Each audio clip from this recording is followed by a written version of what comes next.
Tukisonga mbele ni kwa wachezaji 5 wa timu ya kandanda ya wanawake ya Iran wamepewa visa nchini Australia baada ya kuondolewa kwenye kombe barani Asia.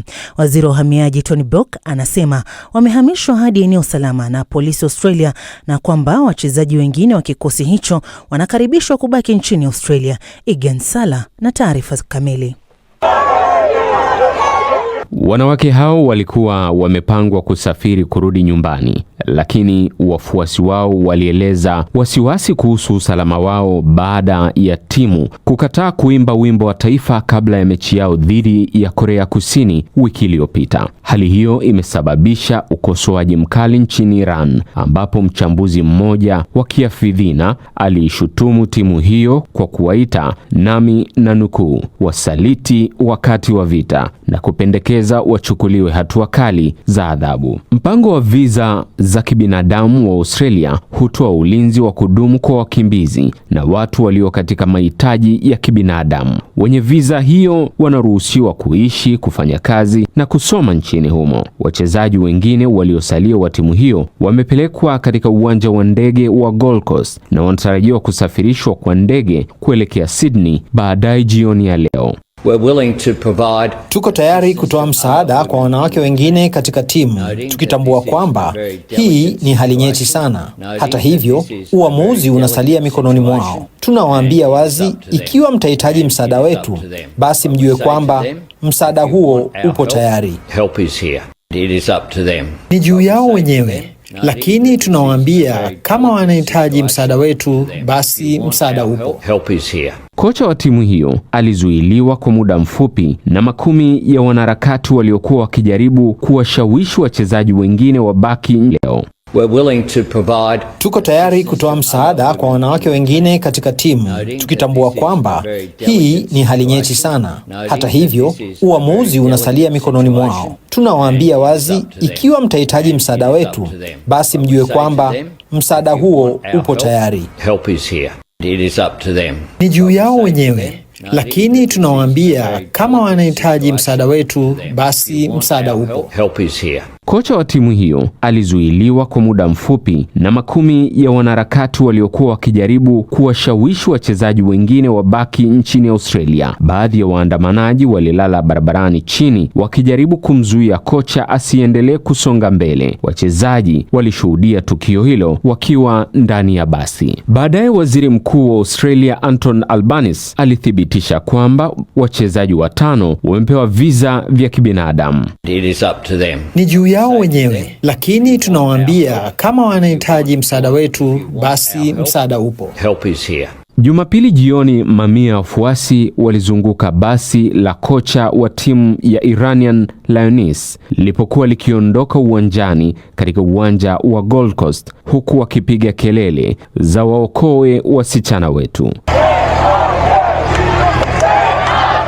Siku ya jana Jumatatu, rais wa Marekani Donald Trump aliandika kwenye ukurasa wake wa kijamii wa Truth Social akitaka hatua ichukuliwe. Rais Trump amesema Australia inapaswa kuwahifadhi wanawake hao. Takribani saa moja baadaye, Rais Trump aliandika tena akisema amezungumza na waziri mkuu wa Australia Anthony Albanese na kwamba 5 tayari wameshughulikiwa maombi yao na wengine wako njiani kupata stahiki hiyo. Waziri wa uhamiaji wa Australia Tony Burke anaeleza. Hawa 5 waliweza kimsingi kujitenga na kundi na kukutana na baadhi ya maafisa wa serikali ya Australia, wakapata ushauri huo na kufanya uamuzi. Wengi wa kundi hilo, kwa uelewa tulio nao, hawawezi kufanya hivyo. Bila shaka, mara baada ya hawa 5 kuondoka kwenye kikundi, kulikuwa na ukandamizaji mkali. Kwa hiyo tuna wasiwasi mkubwa sana kwamba baadhi yao wameondolewa kwa nguvu. Mwaka jana makundi mawili ya Wairan, ikiwa ni pamoja na watu ambao maombi yao ya hifadhi yalikataliwa, walirudishwa Marekani hadi Iran. Kulingana na ripoti, makundi hayo yalijumuisha pia wapenzi wa jinsia moja ambao wanakabiliwa na adhabu kali za kisheria na kijamii nchini Iran. Wakati wa kipindi cha kwanza cha mtanange huo, wengi pia walipanua bendera yenye taswira ya simba anajua, ambayo ni bendera rasmi ya taifa kabla ya mapinduzi ya Kiislamu nchini Iran. Bendera hizo zilichukuliwa kwa siri kuingia uwanjani, kinyume na alama zilizokuwa nje zikisema bendera rasmi ya sasa Iran pekee ndio inaruhusiwa kuoneshwa. Katika mkutano na waandishi wa habari baada ya mchezo uliofanyika Jumapili, meneja wa timu amesema, nami namnukuu, tunangojea kwa hamu kurudi kwao. Kihisia ningependa kurudi nchini kwangu haraka iwezekanavyo na kuungana na wenzangu wa taifa na familia yangu. Na asante Egan Sala. Sasa matokeo ya awali katika kura zinazoendelea kuhesabiwa za uchaguzi mkuu wa Nepal uliofanyika tarehe 5 mwezi Machi mwaka huu yanaonyesha kwamba chama cha msanii wa kufokafoka yaani rapa na meya wa zamani wa Kathmandu Balendra Shah kiko mbioni kupata wabunge wengi zaidi katika bunge la taifa hilo. Ushindi wa chama hicho cha RSP unaweka historia kwa mara ya kwanza katika miongo kadhaa ambapo chama kimoja kinapata wingi wa kura nchini Nepal, ambayo ina muundo wa mifumo ambayo inafanya kuwa vigumu kwa chama chochote kushinda moja kwa moja. Zaidi na Phyllis Mwate. Uchaguzi wa ghafla umefanyika miezi 6 baada ya maandamano makubwa ya vijana yaliyosababisha kuanguka kwa serikali mwezi wa Septemba mwaka 2025. Kufikia siku ya Jumatatu jioni kwa saa za Nepal, chama cha Rashtriya Swantantra kinachoongozwa na Balendra Shah kilikuwa kimeshinda viti 125 kati ya viti 165 vinavyotolewa kupitia mfumo wa First Past the Post yani FPTP.